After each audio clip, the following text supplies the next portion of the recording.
frog used in that initial copy. And so I think this is a great intro for our speaker, Professor Chatterjee, going to teach us something about the Hindu faith and perhaps about faiths in general, based on what I saw so far of his PowerPoint, which so far, to be honest with you, is a little over my head, but I think when he speaks here, then I'll really get a really much better understanding. So I'm really looking forward to this. Professor Chatterjee, we have the PowerPoint available for you right here.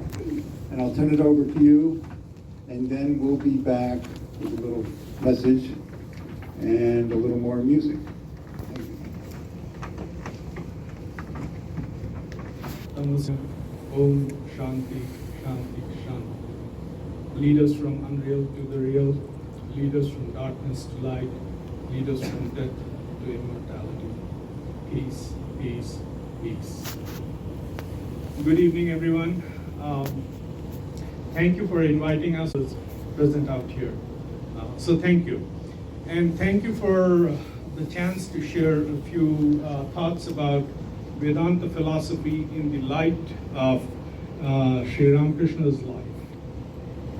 So Sri Ramakrishna was a 19th century mystic from India and among the greatest spiritual masters from India. So millions of people worldwide regard him as a divine incarnation.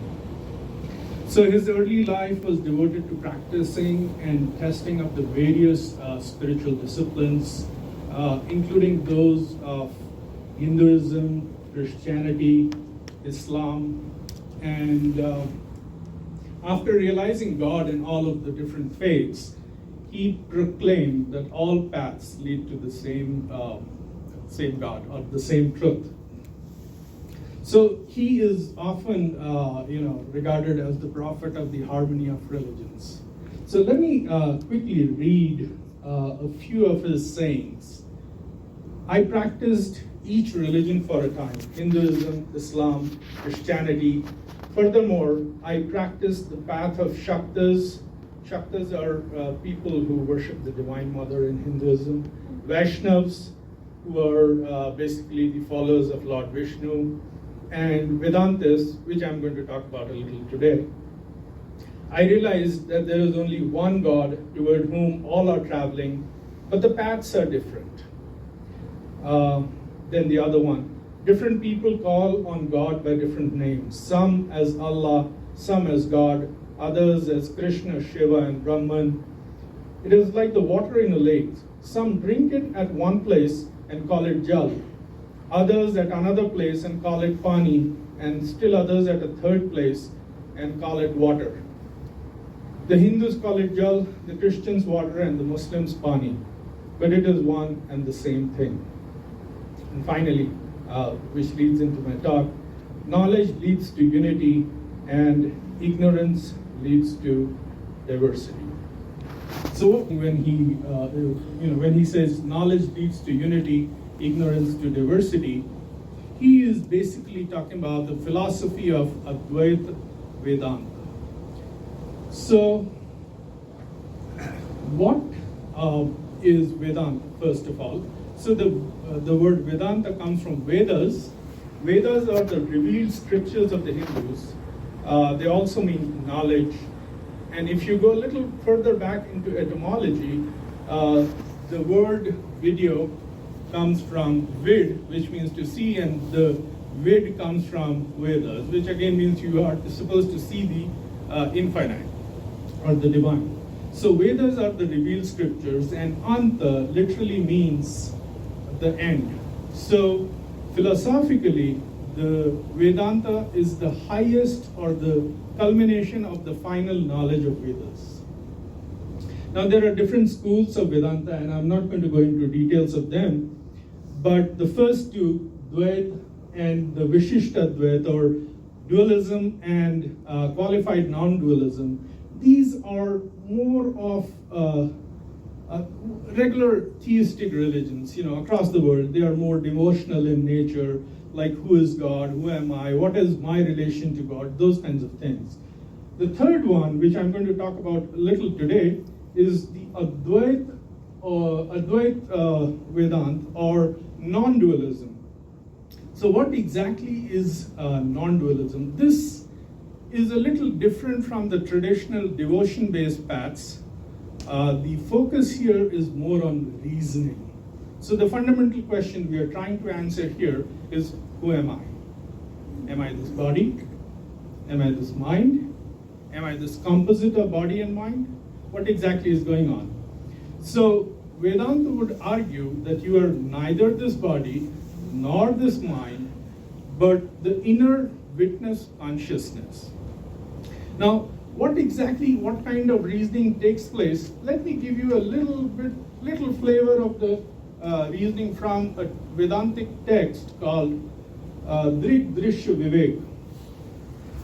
So it's very commonsensical actually. It's coming from how we experience the world. The Drishya Vivek means the distinction between the seer and the seen. So the seer means obviously the person who's seeing. So in this case, let's say I'm the seer and everything else here is seen for me. So the logic goes something like this. The seer, in first simple example, the eyes are the seer and everything else is the seen, right? Now, there are two operating principles here. Number one, that the seer and the seen are different. This seems very obvious, right? So obviously my eyes are different from anything else that the eyes see.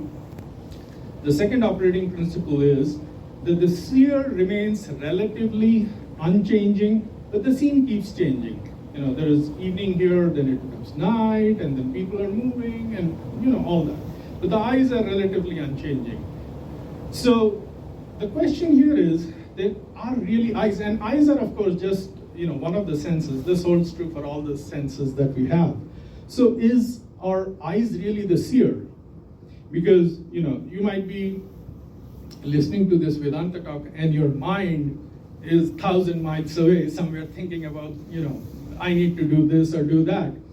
So eyes are not really the seer. The seer in this case becomes the mind. The mind is aware of the changes in the eyes. Can I see everything clearly? Can I not?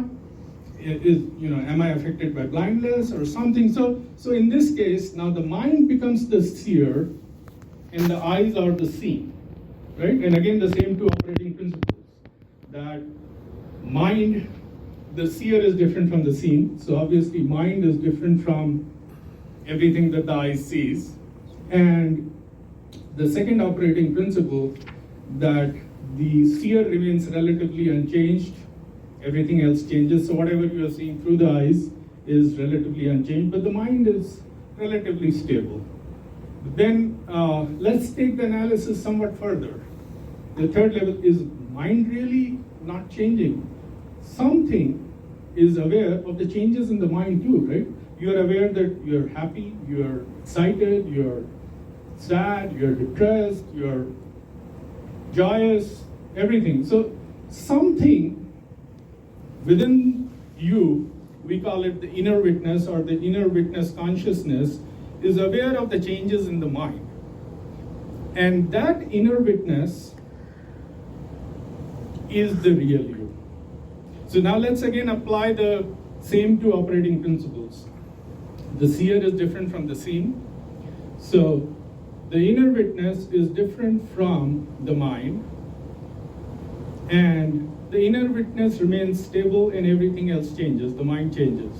So here in one stroke of reasoning, you are saying you are not this body, you are not this mind, but you are that inner consciousness.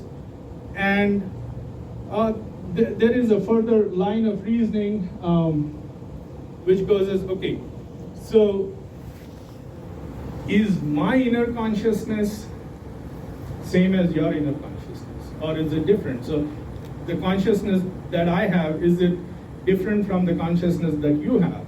And after a lot of metaphysical reasoning, the conclusion is that the inner witness consciousness that I have is the same inner witness consciousness that everyone has. So at the level of the inner witness, there is really no difference between you and me. That's the argument propagated by Advaita Vedanta. So,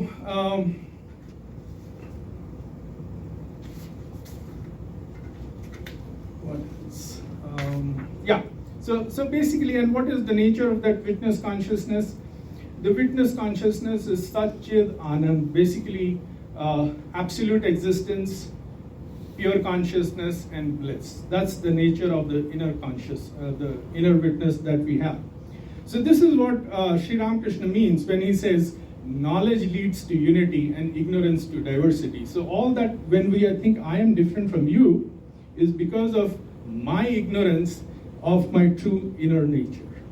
When you realize your true inner nature, then you see there is no difference between you and anyone else really. The metaphor used here is easier to understand if you think of sun being reflected in 1,000 vessels which are filled with water. So it's the same one sun being reflected in different vessels. That's the basic idea here. So what is our problem? Why do we have so much suffering, so much problems in the world? Advaita Vedanta says the cause of suffering is because of our ignorance of our true nature, right? The ego is the problem. I think I am this body and mind. So obviously any problem that is, of this body and mind becomes my problem immediately. And obviously there is no end to problems of this body and mind, right? So what does Advaita Vedanta say then? There are different techniques. There's some of that, a little I talked about, Drik Drishya Vivek. There are others like Panchakosh Vivek and Avasthatraya Vivek and so on. But without going into any of those, I will quickly go to what Sri Ramakrishna's take on Advaita Vedanta. So he expanded the idea behind just this reasoning-based approach. He went a little further. So he said there are 4 ways to realize your true nature, and they are called as the Karma Yoga, the Bhakti Yoga, the Raja Yoga, and the Jnana Yoga. So yoga here, of course, is very different from what generally you are aware of, the physical exercises. Yoga here means the union between the divine and the individual soul. So these are different ways. So for example, Karma Yoga is the path of selfless action. So in simple words, you're trying to deify your life. So everything that you do is an offering to the God. So for instance, when I started this talk, I started with a prayer chant, and then when I will end this talk, I will again, end with another chant offering everything to the Lord. So everything that you do essentially is a worship of the Lord. So that's Karma Yoga. Bhakti Yoga is basically the devotion-based things that is common across all religions and faiths, prayer, meditation, all those things. The third one is called Raja Yoga, or psychic control. The basic idea here is, through meditation, you want to calm the mind. And the metaphor used here is, think of a lake with all the waves. So when the waves subside and the water becomes still and clear, then and only then you can see what is at the bottom. And so in our case, we are talking about the thought waves which need to be stilled, and then the reality will, you will experience what the truth is or what reality is. So that's psychic control. The fourth one is Jnana Yoga, or what I've been talking about, Advaita Vedanta, the reasoning-based approach is the Jnana Yoga. And so I'm not going to talk about that anymore. Let me just, given that we have only 10 minutes here, and I'm almost at the end of the time, so let me just sum it up by this particular quote from Swami Vivekananda, who was the chief apostle of Sri Ramakrishna, who, by the way, who came to this country in 1893 World Parliament of Religions, and that was the first exposure of the Western world to the Oriental ideas of philosophy. So he says, each soul is potentially divine. The goal is to manifest this divinity by controlling nature, external and internal, do this either by work, so he means karma yoga, or worship, or psychic control, or philosophy, by one or more or all of these, and be free. This is the whole of religion, doctrines or dogmas, or rituals, or books, or temples, or forms are but secondary details. Thank you. Om Shanti, Shanti, Shanti. Peace, peace, peace. Shri RamaKrishna Paramahamsa. Thank you, Professor. I can take questions. Yeah, I noticed somebody might have had their hand up. Anybody have, it was just absolutely beautiful. Thank you so much.